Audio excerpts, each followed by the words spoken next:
noticed, I feel like you've noticed, as maybe people have retired or someone has resigned from a certain position, or I asked the directors or assistant superintendents to look at that position, see if we can change roles and responsibilities, how can we be more effective. So we have a position where Connie Sykes is retired, and her position is the transportation area assistant. That's her title. She was currently her salary was not on the salary schedule, and so we feel like when we look at moving forward with this position, that we would recommend that it be placed on a salary scale of pay grade 24, which is a reduction in money that we've been spending. And so I just wanted you all to be aware of that position, and that we'll ask for a formal approval on the April 18th meeting.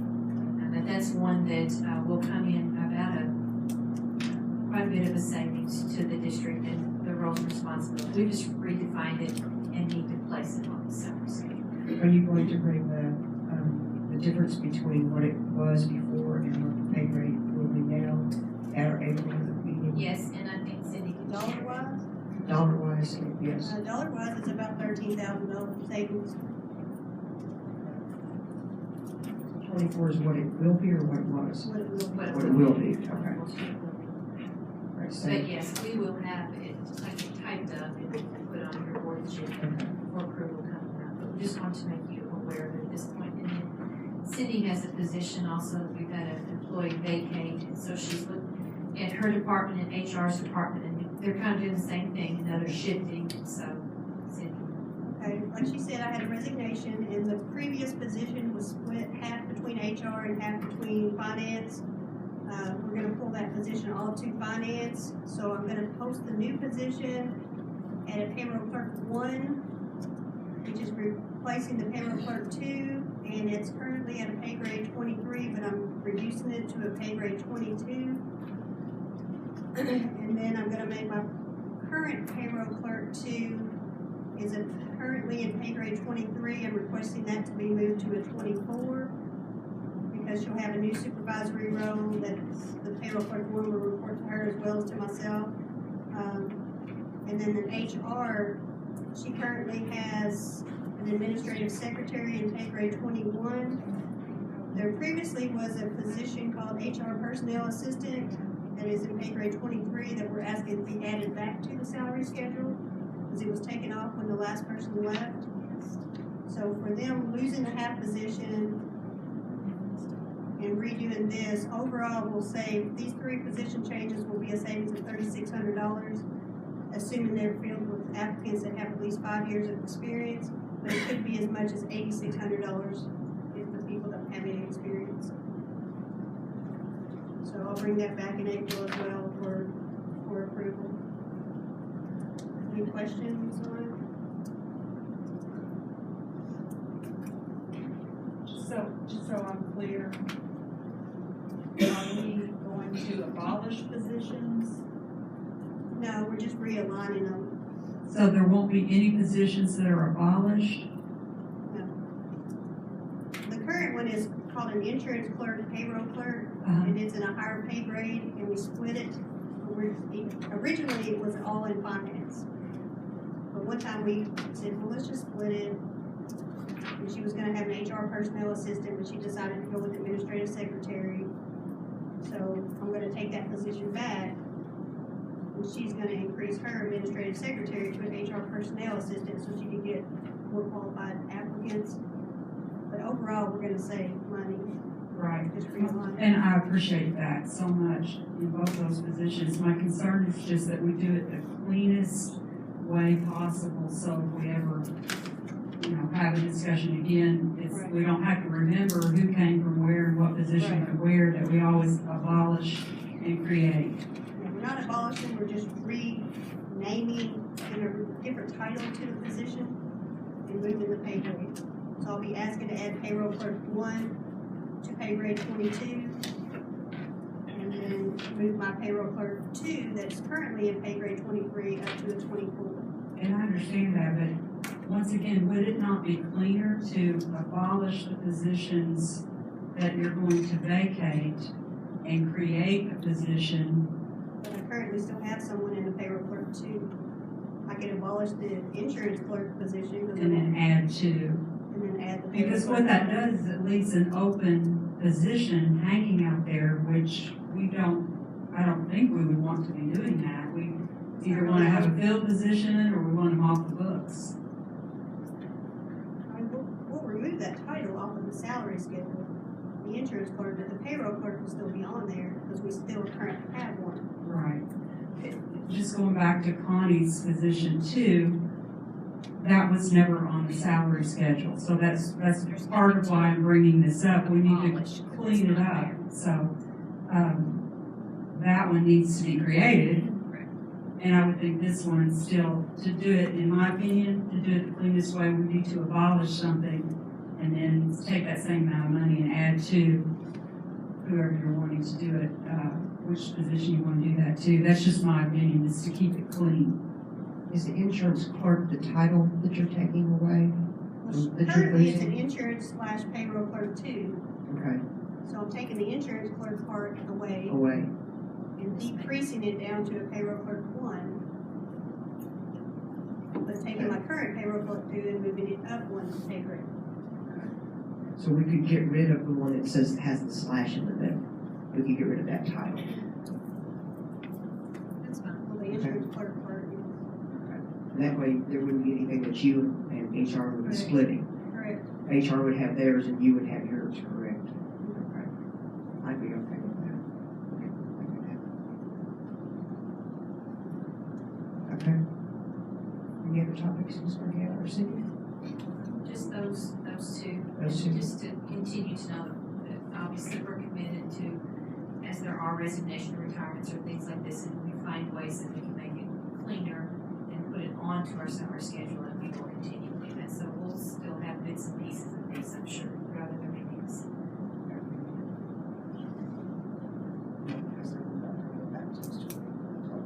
They're not bringing, he asked if there was any, action that we needed, board action we needed to take this evening, on the salary topics, and no, we won't until they bring them back in April, and then formally we'll put them on the schedule and review those and take them off, so, but thank you for asking. Okay, so we're finished with that, moving on to, a work session for Ms. Morgana. Sure, thank you. We'd like to request the board's consideration in changing our work session to a different date. In your board packet of information, I just suggested a Monday later, May 9th. It could be any day that week. I would be fine with that. On May 2nd, the commissioner has created a meeting, the superintendent's summit, and I would like to attend that on Monday, May 2nd. Wouldn't be back to Henderson in time for our work session. So my request is May 9th or whatever is your pleasure. Does anyone have a problem with May 9th at the same time? No? That works good? Okay, so, That would need good action though, if you Yeah. had to change that session. that's fine. Do I hear a motion to change the May work session date from May the 2nd at 5:30 to May the 9th at 5:30? I'll make that motion. Thank you, Dr. Sack. Do I hear a second? Thank you, Jennifer. All in favor say aye. Any opposed? Motion carried. Date changed. Thank you very much.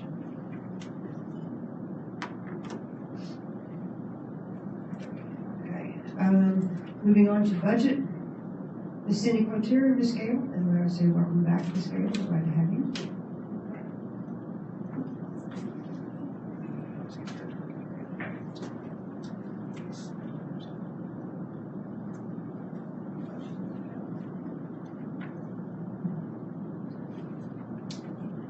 Good evening. I appreciate the opportunity to be back here in Henderson County, and it's great to see all of you folks again. For any of you in the audience that may not know me, my name is Gail Bender. I am a financial consultant for the Department of Education and a retired chief operating officer for Woodford County after having spent 20 years there. So the things that I am discussing with Martina and Cindy are pretty much old hat to me after having been over finance and budget, plus facilities, transportation, and food service for many, many years. Cindy asked if I would come back this evening as you begin the process of reviewing your anticipated expenditures and estimated revenues for the 2016-17 budget. You may recall in January, you had what I like to call the first pass at that budget by approving a draft budget. And by May 30th of this year, you will be required by statute to adopt a tentative budget. Before you get nervous about it, let me assure you, any of you that may be new to Board of Education, that this is not a chiseled in granite budget at that point. You will still be back by September 30th of 2016, and at that point adopt a working budget. It will be your final budget for the 2016-17 year. However, the purpose of having 3 different cycles before you finally adopt a budget is to allow the Board of Education to become totally familiar with your status, what you might expect moving forward, and also it's good practice to take a look at where you've been. When I first met with you a year ago, we talked about answering some very specific questions. The first one was, how did we end the prior year? So we want to take a look at how did we end June 30th of 2015. Thank you. Thank you. Yes, absolutely. As part of taking that look back, we also want to see how did that compare to prior years. Then we like to ask and answer the question, as best we know how do we anticipate ending the current fiscal year, which will close on June 30th this year. Based upon that status, we'll then take a look at the question, how do we expect things will look for 2016-17, and what changes do we need to make to address any of those needs? And finally, what options are being considered? Keep in mind what I just said, you have to May 30th for the tentative and September 30th for the working. So what you may be reviewing and considering are options at this point. And there are a number of options. This process will allow you to take some time to consider them, to discuss them as a group, to request further information from those in the central office, and as a group come to the best decision based on ultimately what's best for kids. What you're looking at on the statement of revenues and expenditures for governmental funds is a snapshot from the 2015 audit report. And in that document, it's telling you the summary of each of those revenues and expenses netted out, and then how did you end the year.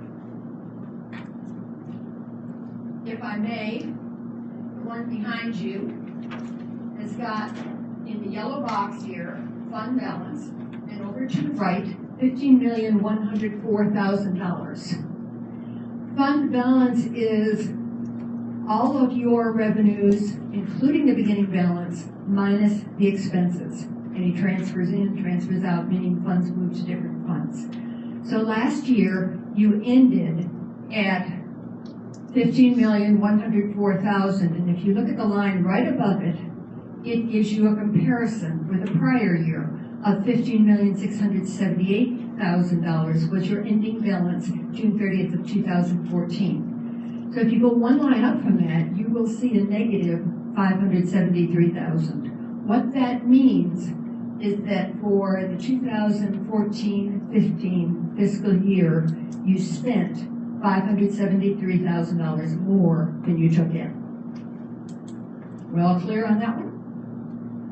Good.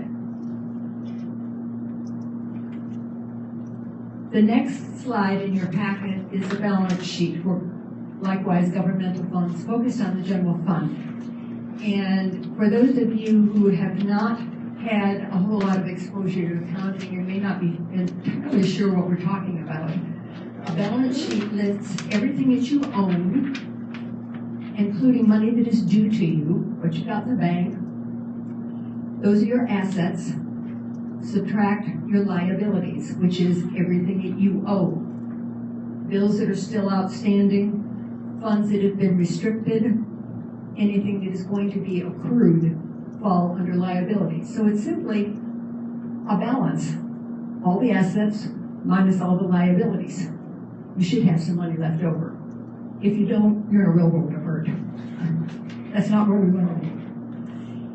What you will see here is, whoops, hit the wrong one.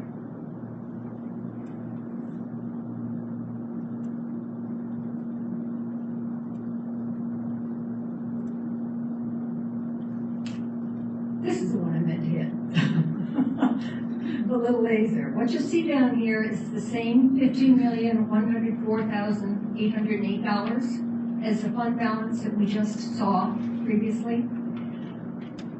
But I want to point out to you the figure that is right above that, $11,465,000 is unassigned.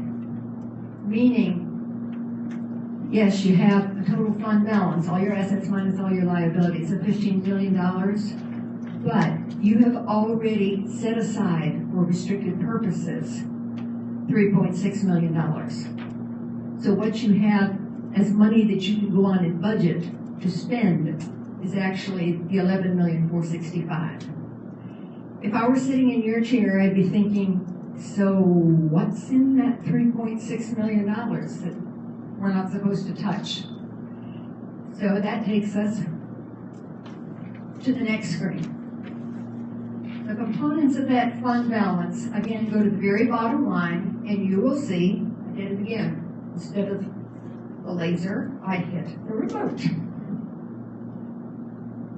My apologies, folks. There we go. Down here at the very bottom, you see that $15,104,000 for total fund balance, and above it, $11,465,000. The difference between those figures are funds you've set aside for specific purposes. You've said as a board, we don't want to make these part of our operating expenses. But specifically, where is it? Start at the top. The non-spendables or prepaids means those are funds that you expended prior to June 30th, but they were for expenses that are actually being incurred July 1. Specifically, this was a workman's compensation premium. So while it's still sitting there on the books, you can't spend it because you already wrote the check. In addition, the next one, the committed funds, are the sick leave payable. By this I mean employees who are eligible to retire are entitled to a sick leave benefit equivalent to 30% of their daily rate times the number of days they have accrued. Federal law requires that the employer restrict or commit 50% of that liability as of June 30th. Reason for that is that you have to make certain that you are protecting your employees. If they all decided to retire on June 30th, you have enough money to pay them out.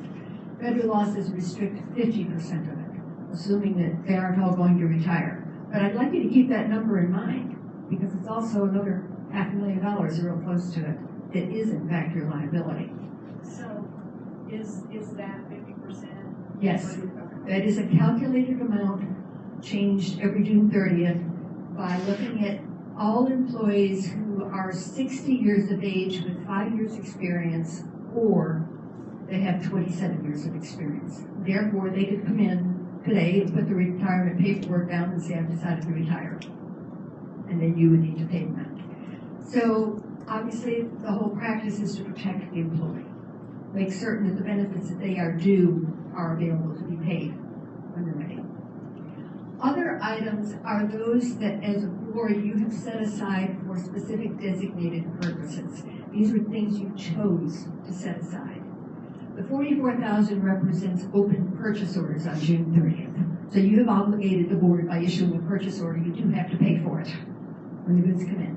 In addition, there's almost $750,000 that is set aside in the event of a state revenue shortfall. It's providing a safety net for you. There's also $429,000 for future technology purchases, and those have not been specifically identified at this point. In addition, $643,000 each for future bus purchases and future HVAC repairs. You are making certain that you can cover those expenses by releasing these funds if you choose to do so, if it's a big expenditure. And then knowing that roofs just have this uncanny ability to leak when we least need it, there is $536,000 set aside for that. So the total comes to $3.6 million. I want to point out to you that in one of the subsequent slides, you'll see a figure of $3 million is available for the board to release. The difference between the 3.6 and the 3 million is the non-spendable and the sick leave payable, because those you cannot release and use them for something else. Okay?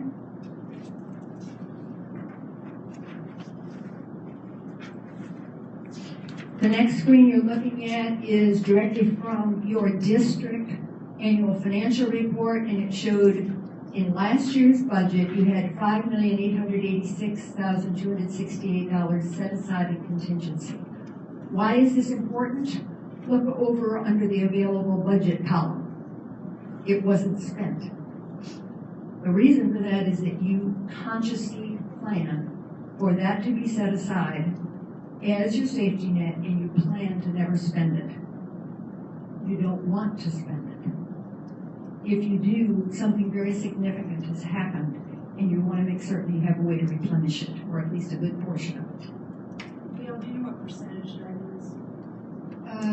Yes. It's on one of the later slides. 7.21%. 7.21. Yes. Is that, the contingency still the same because we For the current year, budget, because we balanced our budget last year? and because you took one-time We took a year-end one-time balance year-end to balance. take it from 4.2 up to 5.8. Yes. But because it's one-time money, we've got to take a look at what are we going to do for next year. So we asked the question, how did we end last year? And then we asked the question, how does that compare to prior years? Starting on the far right, you'll see the 2011-2012 column, and then moving over towards the right.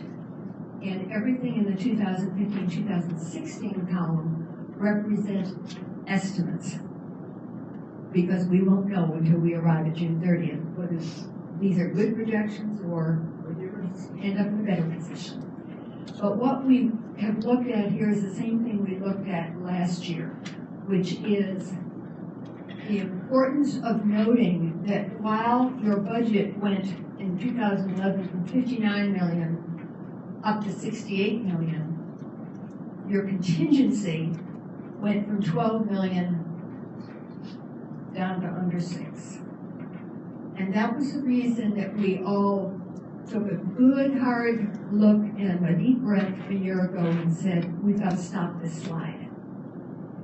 And I have nothing but commendations for all of you, the board and all of the administrators in this district. You've done a phenomenal job of doing just that. You've taken the message to heart and realized we can't keep doing this or we're going to be deficit. And you've turned it around. Now, I won't say that everything's rosy now, because you've still got some pretty good challenges. But you've made some remarkable progress in terms of saying we're not going to continue the way we have been going for 5 years. That's nothing but good news.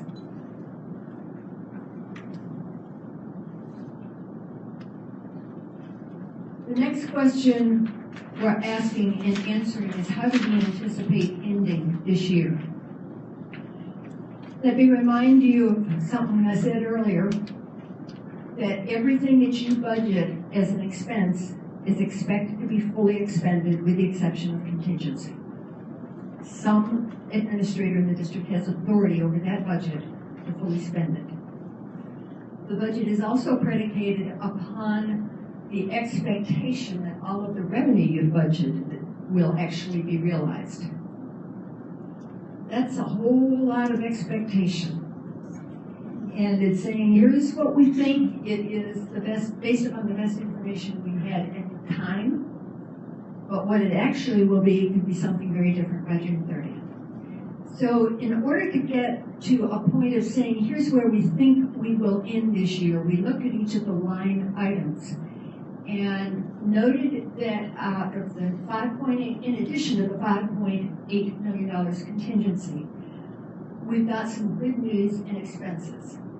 Probably the biggest news here that deserves all kinds of accolades is that the district administration has done a phenomenal job of staying within budget on the expenses. They took the hard look at it a year ago in developing the current year budget and said, we're going to cut where we have to cut to balance this budget. But they didn't just put it on paper. They've been living with it all year. And there are only two significant exceptions in the expense category. One is the tax collection fees that are paid to the sheriff. We expect it will come in at $16,300 over budget. Why? Because you generated more tax revenue than you anticipated. And the sheriff gets his percent of that extra. The other piece is that diesel fuel, yes. Stop a second. Cindy, is part of that money because of the extra collection, the extra tax collection that we had to pay for? The separate tax bill because of the nickel. But that was budgeted for. That was budgeted for, so we had money in there. That was in printing, yeah. Okay, so that 16 is just because of the extra Just tax. commission. Okay, just commission. Okay, cool, thank you. In addition, diesel fuel looks like it's going to come in under budget at $163,000, and that's very good news. I am very hesitant to tell you, gee, next year, the year after, the year after, the year after, I think you're going to come out the same because, I don't know about you, but every time I pull up to the pump, I pay something different, so. But we'll take the $163,000 and know that that will help us towards our end of year balance. The area that is not consistently coming in at budget is the revenue category. And this is something that is much more difficult to control and to predict. So I want to go over those figures with you so you can understand the sources. But first, take a look at the total on the expenses. We recognized that we had $146,000 in variances in the expenses. But some of that came from having looked at the revenues first and saying, we got $146,000 in revenue variances. So where are we going to find this? Take a look first at the general property tax. It's coming in at $700,000 over budget. In the big scheme of things, with $27 million coming from SEEK, and what's the figure coming from property taxes, Cindy, do you recall? 10 million. So 700,000 is a relatively small percent of it. We are looking at a current year of $949,000 less in SEEK than what is budgeted, and that has been the biggest one to choke on. The reason for it is that the SEEK calculation prepared in Frankfurt for Henderson County was based upon a projected ADA of almost 100 students more than what you actually ended June 30th. And the revised calculation arrived September 30th. So too late to be impacting the working budget. So as soon as Cindy got the revised calculation, she knew, I got to figure out a way to cover this. It means that those payments are spread out over 12 months, so still we have not yet realized all of it, but we know that we will before June 30th.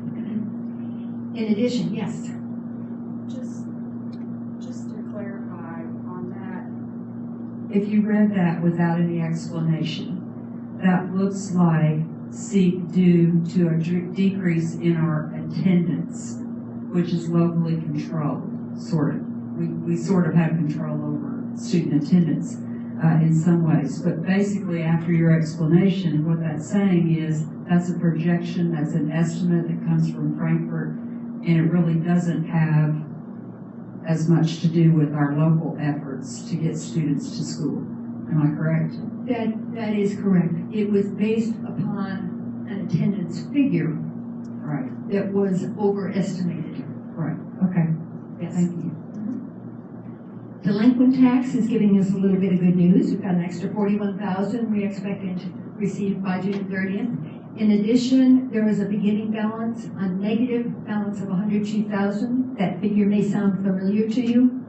Remember the prepaid non-spendable workman's compensation? That's it.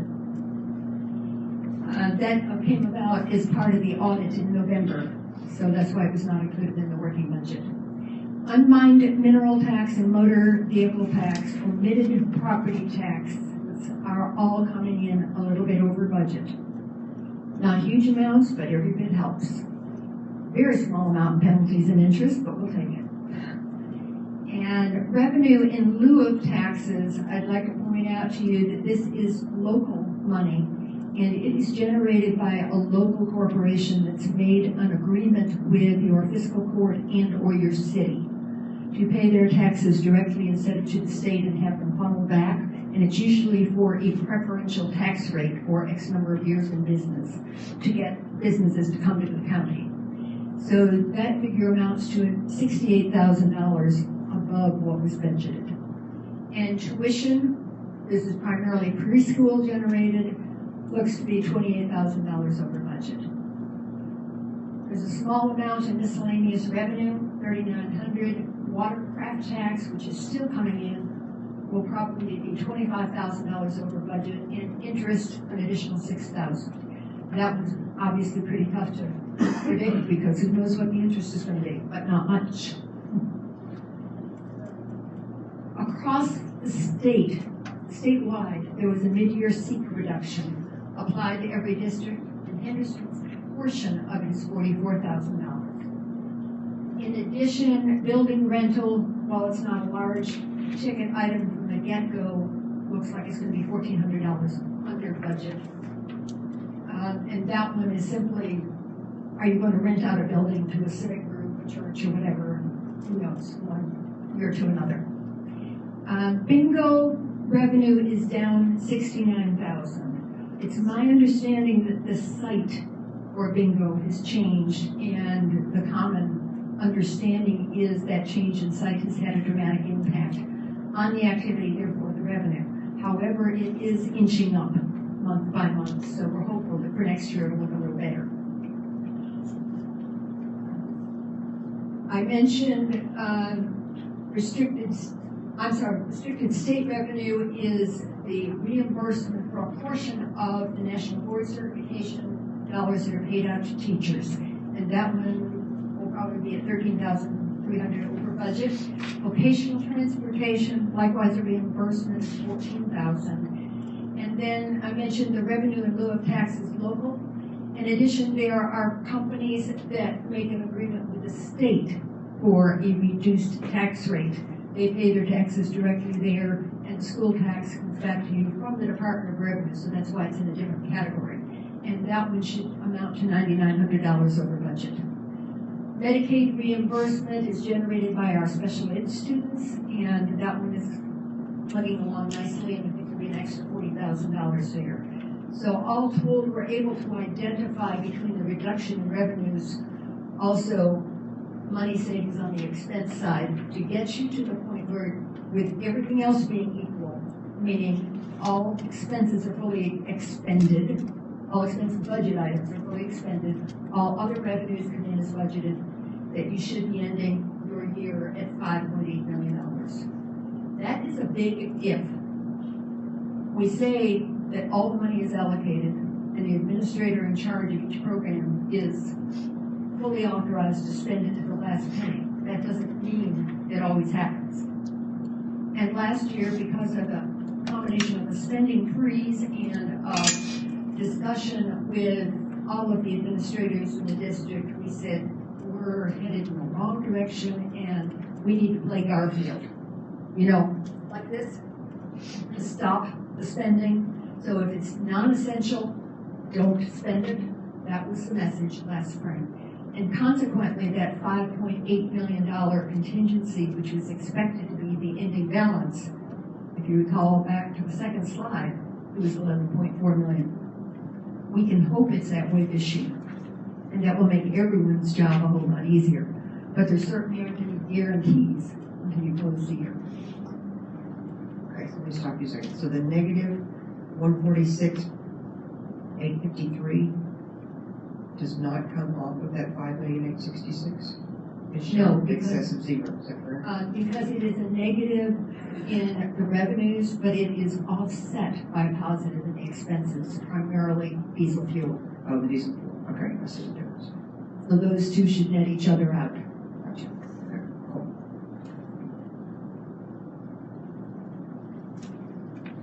So what changes do we need to look at for 2016-17? Remember the $11.4 million in beginning balance? And contingency is 5.8. So obviously the full difference was not placed in contingency. However, 1.6 was, because you were expecting to be at 4.2 million a year ago as your ending balance. So it was beefed back up. However, it was beefed up with one-time money, not recurring money. So in order to balance the budget this year, you're going to have to take it back down unless, once again, you have additional ending balance that allows you to do that. But I wanted to make certain that you were aware of that, so it doesn't come as a big shock to you a month and a half from now. So where are we with the tentative budget development compared to the draft budget that you approved in January? Specifically, we know now that we need to reduce SEEK revenue by the $949,000. We are predicting an ending balance of 5.8 million as opposed to 11.4, so we've got to reduce $5.6 million.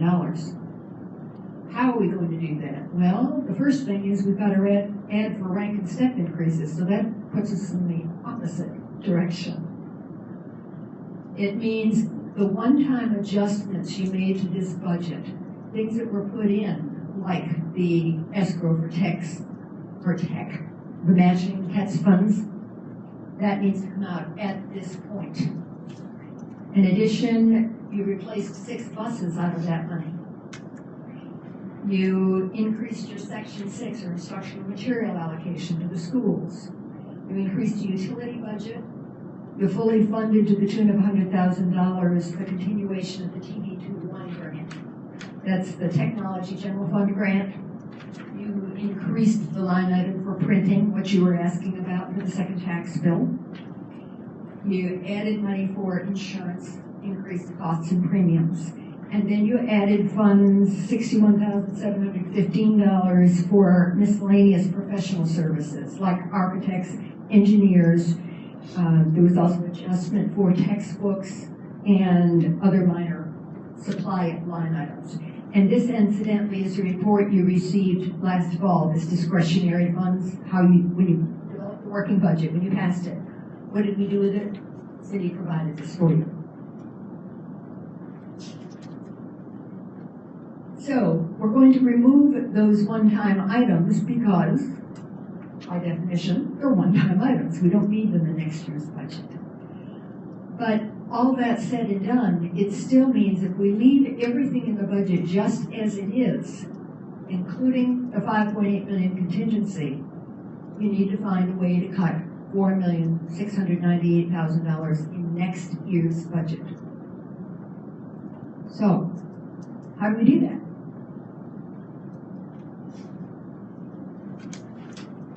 I want to make certain that you are aware that I see my role is presenting to you options, giving you the facts. It would be totally inappropriate for me to tell you, now here's exactly how you're going to do it, and do the budget accordingly, because that's usurping your responsibility and your right.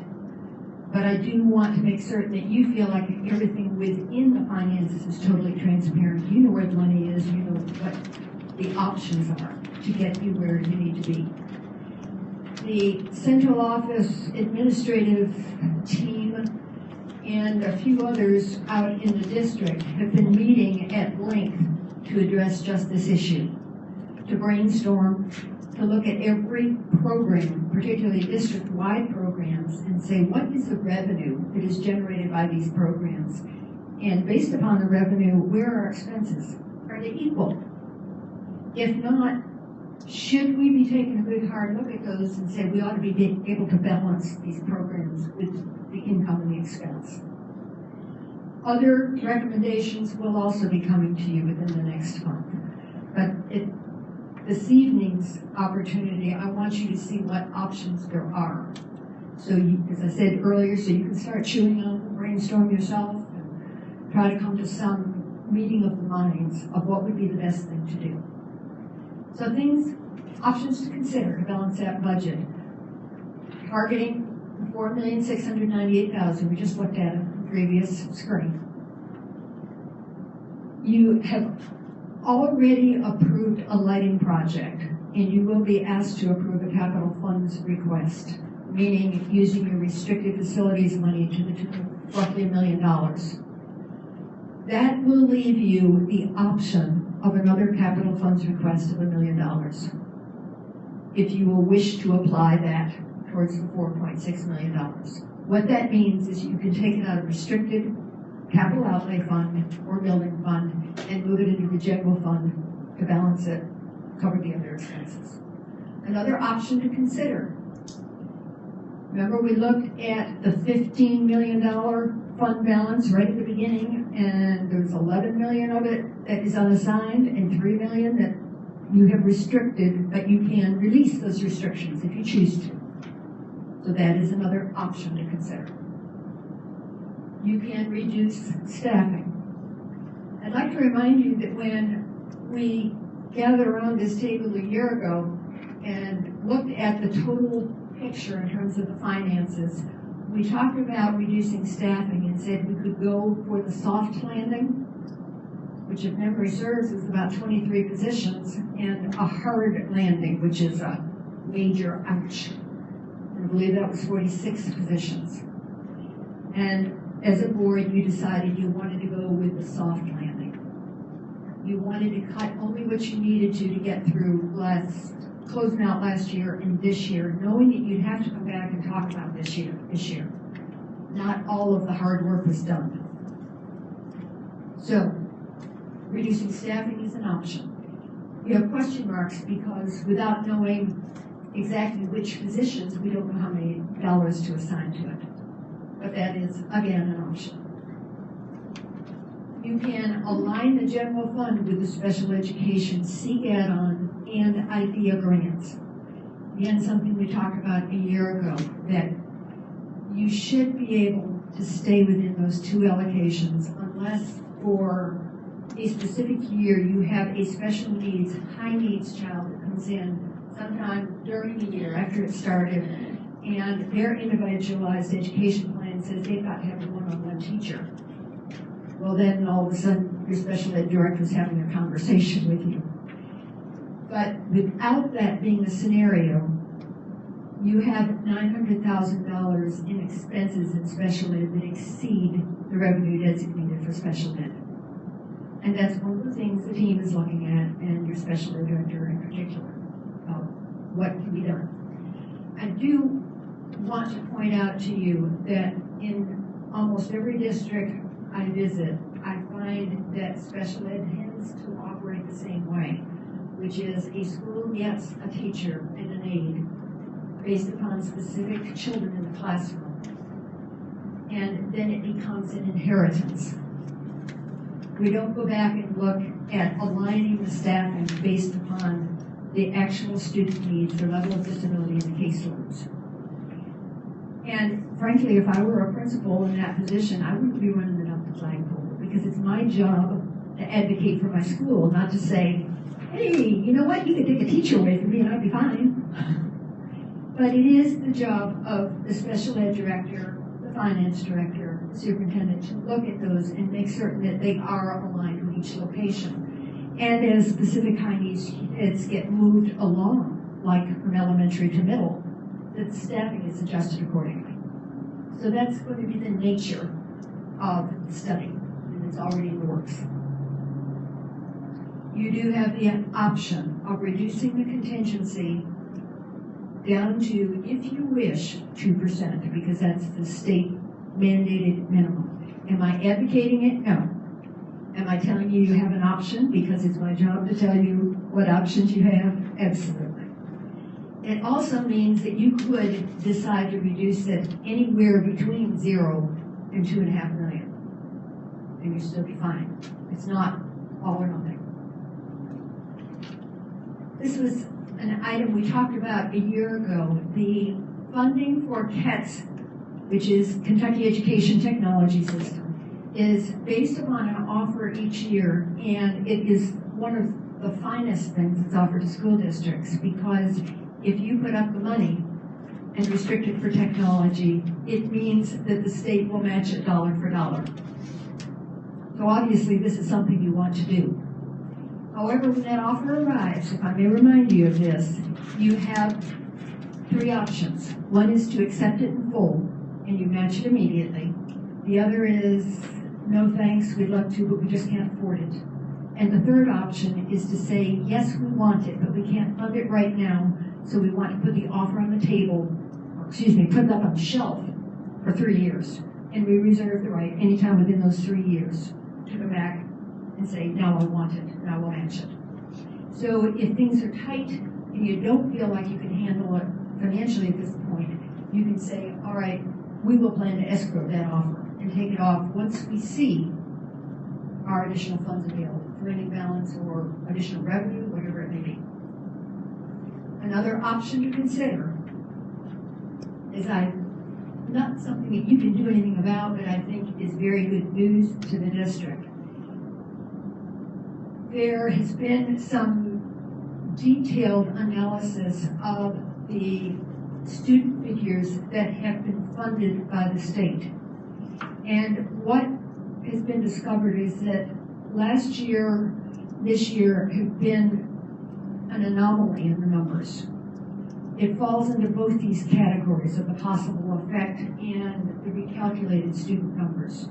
By that I mean there was significant decline in special ed numbers that cannot be justified by revisiting all of the students that were counted on December 1, which is the magic date. And so Cindy's gone back to the statistical folks at the state, and Steve got involved in this as well, and so did Bonnie, to say, what are we missing here? Why did our CGAT drop so significantly when our numbers are showing they're about the same? After they looked at it in depth, they came back with a major oops and said, you're right, they're not correct. We need more time to review it. We agree with you that the higher the year before or decline last year, higher this year don't make sense. If we can quantify it exactly, then we will go back and fund that, even if not this year, do it in next year's SIG as a prior year adjustment. It may be 130,000, it may be a little more, it may be a little less, but obviously every bit helps. So that's another option we're looking at, pursuing it to its fruition. You can, as a board, decide next fall you want to pass a 4% tax rate increase, and I know this is a sensitive subject. So I'm just going to say this to you. If you do not take it next year, since you did not take it this year, it means that 532,000 becomes 1,062,000. And the following year you add it again and again and again. And every year you don't take it, it keeps adding. In other words, you will have lost for next year 532,000 for next year and every year after until eternity. That's the way it works. The other point I would like to make with this is that if you do adopt a 4% rate for a property owner that both of these are property valued at $100,000, this equates to an increase to that property owner of $20 a year. or if I could break it down a little bit more, that's $1.67 a month, which is roughly equivalent to a large cup of coffee at McDonald's once a month. So put that in the back of your thinking, and is it as big a deal as we thought it was when you break it down that way? We put $250,000 on the list of options that we need to take a look at related to utility expense and insurance costs. Until we get to the end of the year, we're not going to know exactly where we are with utility expenses because weather is pretty unpredictable. And we know that the insurance is going out for bid and the contents limits of coverage will be going up because their values are going up. So I would expect your bid is going to come in higher than what it has been. That's not something we can tell you exactly right now, but just provide you a safety net to incorporate it. Food service, as you may well know, is designed to be an enterprise or a business. It's designed to have sufficient revenue to pay all its expenses and be self-sustaining. If, however, it does not balance out at the end of the year, the general fund is required to bail it out. I know Cindy has been having ongoing conversations with the new food service director. Feels like she can bring it in within budget and within revenue. But again, until you get to June 30th, at the end of the day, you won't know for certain. So you want to leave yourself a little bit of safety net there. Steve has been reviewing the average daily attendance for us and has done a great job with that in comparing the current average daily attendance year to date to the same period a year ago, which is the most telling predictor. Comparing it to the last month or the month prior doesn't tell you a whole lot. And you got weather, and you got Sweet 16, you got flu, and you got all kinds of stuff. But what we want to know when all is said and done is how does the average daily attendance this year, at the end of the year, compare with last year? We don't know. But we do know it's pretty consistent with the same date a year ago. So we're feeling pretty comfortable about that. That means your seek will hold. And then the big who knows. I'm sure all of you have been following the news coming out of Frankfurt and wonder what in the world is the General Assembly thinking and are they ever going to land on a budget?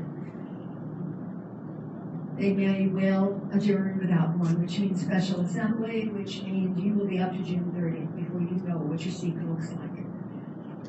There are plenty of voices there that are saying we're not going to touch SEEK, but there are also voices that are playing bluff. So who knows what it will actually be. I'm sure you have heard and read the figures of 4.5% cut this year before the end of the year and 9% per year over the next 2 years. If, major if, that should actually happen and they do touch SEEK. At 4.5%, you're looking at $1.2 million. 9%, $2.4 million. All of which is to say, don't go into a panic, but keep in mind that when these folks are saying we need to make certain we are being prudent and we're providing plenty of safety net, there's a reason for it. Until all that is settled, there's no way she can come up with a firm budget for you. Between now and the tentative budget, I will say to you, though, that there are a number of things that will start to become clearer. One is how will you actually end the year? Because each of those line items we looked at, you get 2 more months worth of data, the picture gets clearer. Steve will continue to monitor the average daily attendance and know a lot better where you're apt to stand. By June 1st, the property valuation assessor, your local PVA, will have to have certified property values to the state. While they're not yet ready to go through channels with everyone at the state and then coming over to KDE, at least your PVA can tell you here's what the figure is that I'm certifying and compare that to the current year property assessments that you got a year ago, August, July, August, we're going to see those.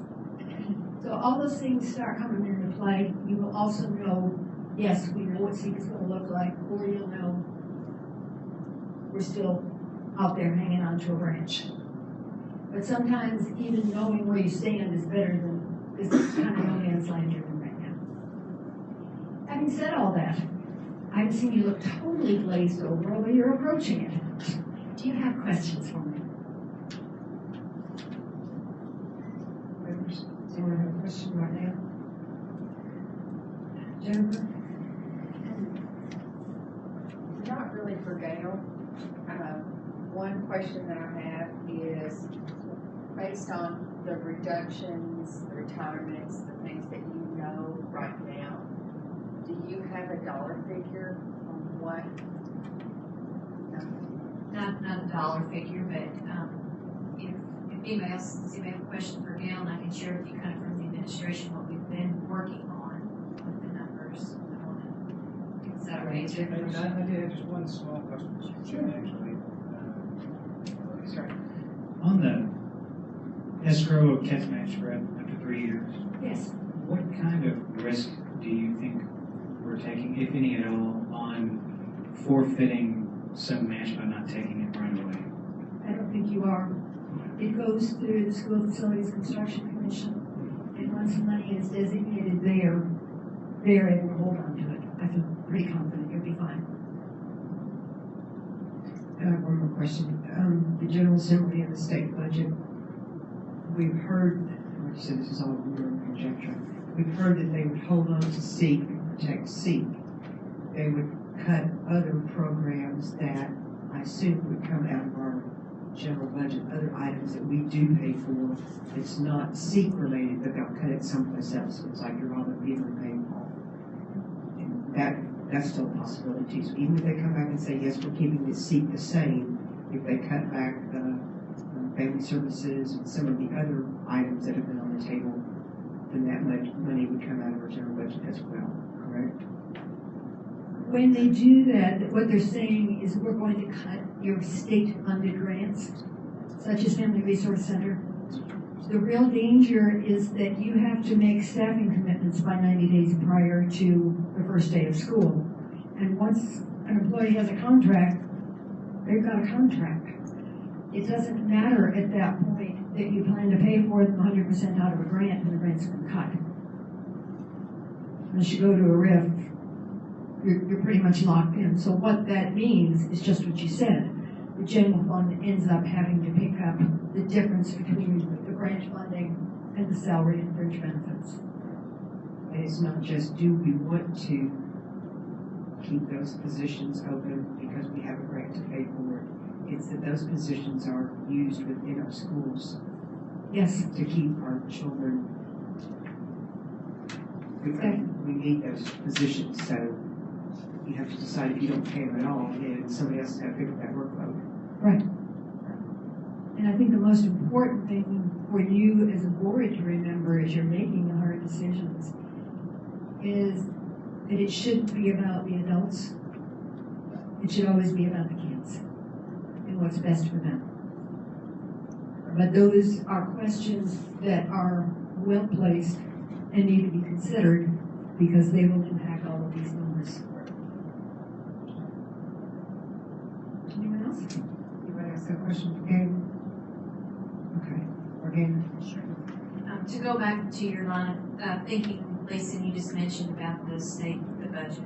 Because what we have heard on Thursday is that there's one more day of legislative session, the 60th day, which will happen on April 12th. At this point, we should strongly be aware and consider that the 4.5% will more than likely happen. The governor is still saying, unless he changed something this morning, that he won't call a special session.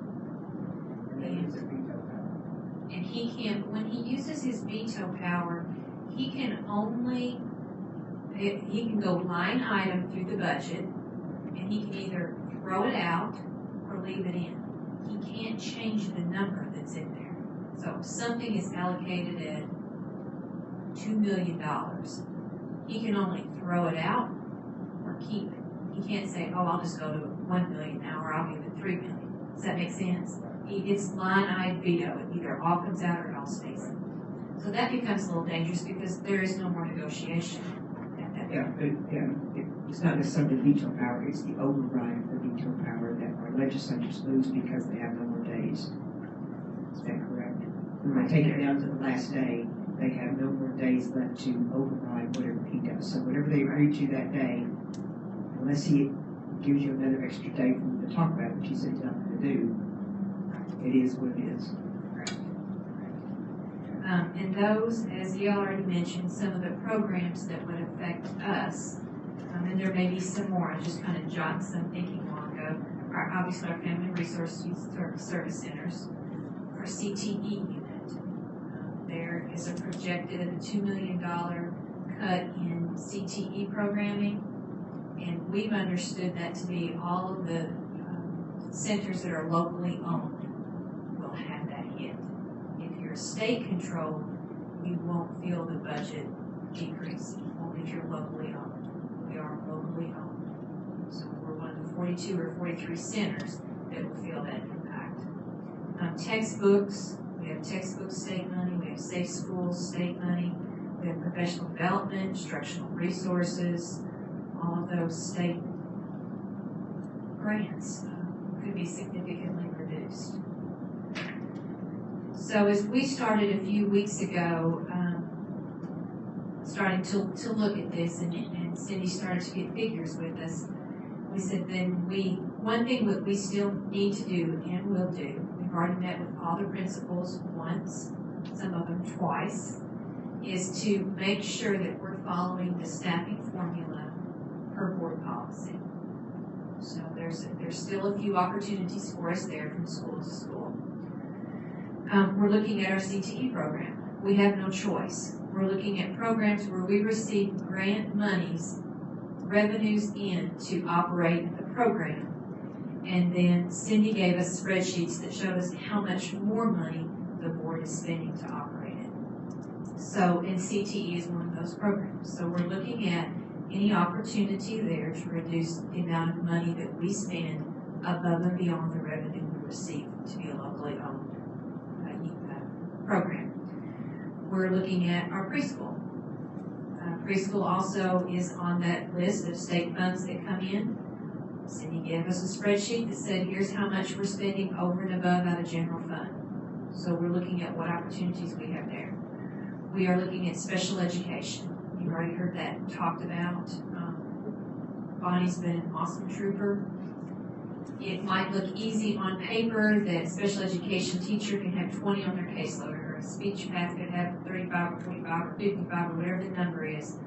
But then you have to look at the kids as well. It's not as easy as black and white. It's not. Correct. And it changes from school to school. A student moves in, or a student transfers from one school to another school, and you have to look at even like visually impaired, hearing impaired, and how our kids are grouped, and that we're working hard with special education. So special education, preschool, CTE, Central Academy. Central Academy is a program, awesome program for kids. It's vital for our kids. But is there a way to look maybe, I'm just saying maybe at this point, at more e-learning opportunities for some of our alternative kids? What can we do to still provide quality education and educational opportunities for our students, but look at a way of reducing the overall cost of an alternative program? Our gifted and talented, you all have already heard the different options. Then we also heard SOFA come in, the School of Fine Arts, and make a request also. So I've asked Cindy to get some numbers together for us also, so that I'll feel good about a recommendation and coming back to you of how that should look. We're looking at our ELL program for how we staff. We're talking with other districts also to see how do you staff with your ELL kids, the English language learners. And how do you service when your kids are all spread out? We're looking a lot at Hopkins, McCracken, Christian County, and they love to hear what we're doing also in different things. Those are the programs that we are primarily focusing on right now, of looking if we have opportunities for reducing. We're also, bless you, we're also looking at our staffing. And then any questions that you all might have or suggestions.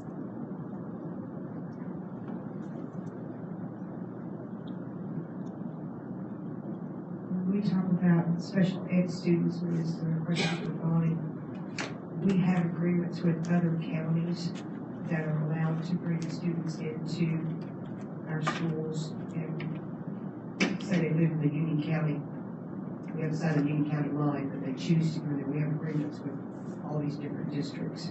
Yes, but it's not just a complete open door. Okay. that's what We my do question have is. agreements with counties that touch our counties and Right. vice versa, especially kids like live in Poole. Yeah. We kind of get some, and sometimes Webster County gets some of ours. We have those agreements. However, we're very cautious about who we do allow in, and they usually go through the DPP or through Bonnie and the special education to look at their IEPs and can we provide the services that they're requesting to come forward. Are there any instances to Are where? they coming with safe school issues that we need to be aware of? We look at their attendance, we look at their discipline. So we can choose whether or not we accept the students. It can be by choice. We have the agreement to allow it to happen, Correct. but it is by And, choice. and this is nothing against the students, but because you want to be able to service all the students that you can, and if you have the best services, whatever county it is, you want, theoretically, you want that to happen. But financially, that doesn't always mean we can accept a child that's going to cost us more money than what it's cost us to work as personnel. Okay, thank you, that was just a question. Any other questions, board members, any other items? Just a question about our budget committee that we've developed over this year that is to be including teachers and so on.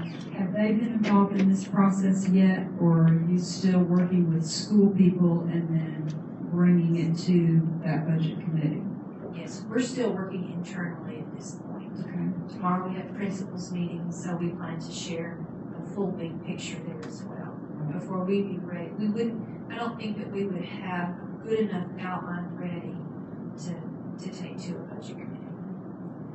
I'm just hoping that we can, at some point along the way, hear from the budget committee, which again includes teacher representation, what some of their recommendations are.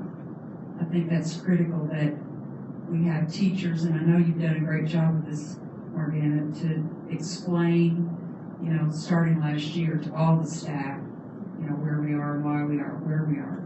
But I'd like to hear from that budget committee what their recommendations are too, and you've probably already told that. All of us knowing and understanding where we are in the system to, sure. Other thoughts around this?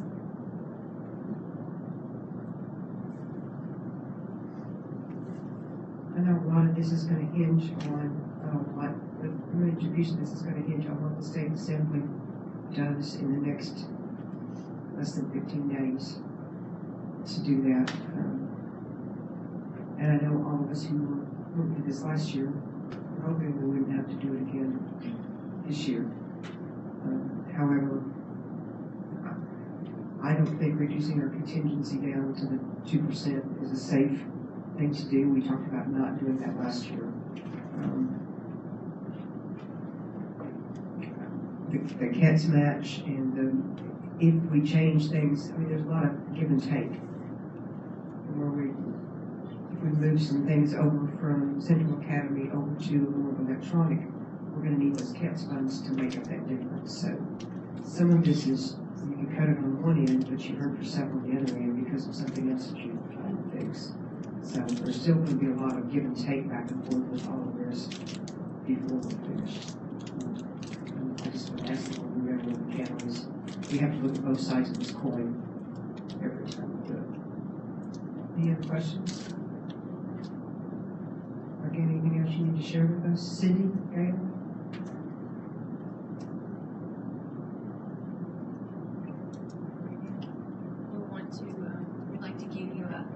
update on April 18th at our next, not that any action needs to be taken at the 18th, but if we're ready and feel like that we're closer on some of our numbers, we definitely want to bring that back and share. If not, it might be the work session in May, but keep you all very advised as to how we think we're coming along with that number. So maybe We by feel the, like we may need to get you all to step in and help with one of these big ticket items as soon as we think that doesn't happen much. and if by the 18th, then there might be a possibility we could figure out what date the budget committee could be involved as well. Sure. Sure, I think. What's the date for the General Assembly? What's that cutoff date? 15th. April 12th Next year. is the 60th day. If I could make a request that if we have a budget committee meeting this week or next, if we could do it Wednesday or Thursday of next week, that would really. Probably might be over spring break. Oh, sorry, it is spring break, isn't it? Yeah. Are we gonna try to do that before So probably be the 18th or following the 18th? Oh, the 18th is that The Monday. 18th of Monday, we can make sure. Probably wouldn't have a budget meeting before the 18th. Okay, okay. Not a budget committee. That means we have to have it this, over the next few days. I was just hoping that you would come up with a date, that maybe at the 18th you could say, okay, this is what we've got, and we would like to convene the committee next week to pull some information together, because that, they would have their half, and we could get the committee together. It's still going to be working in progress. But you don't, I'm sorry. Okay. This is my but you don't think that,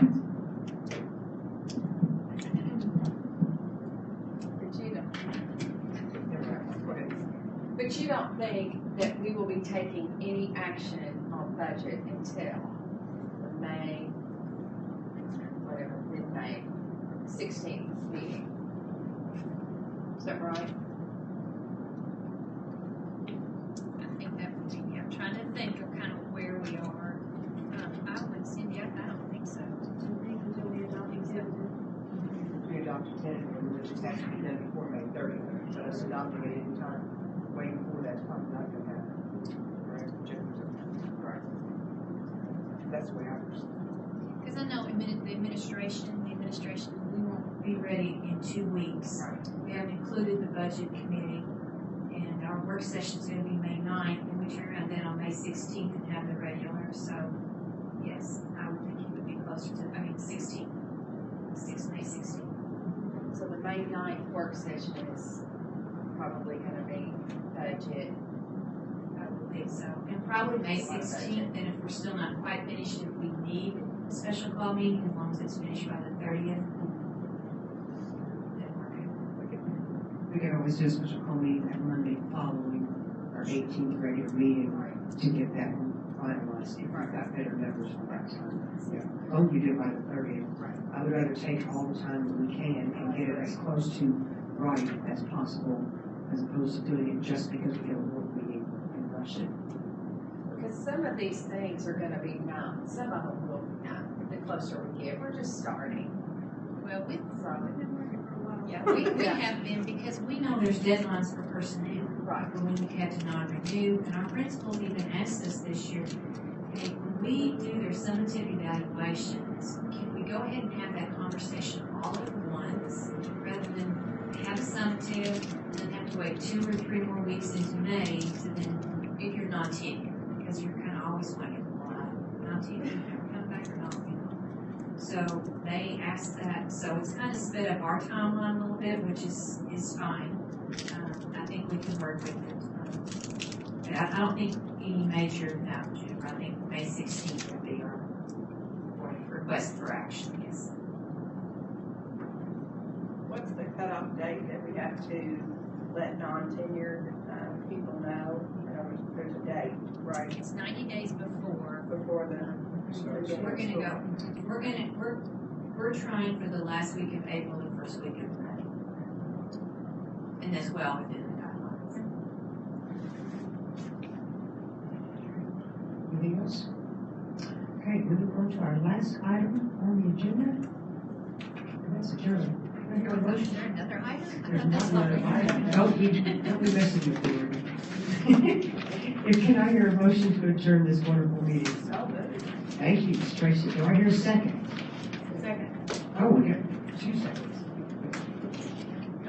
All in favor say aye. Any opposed? Okay, we got out of here, and it's not dark. Thank you all.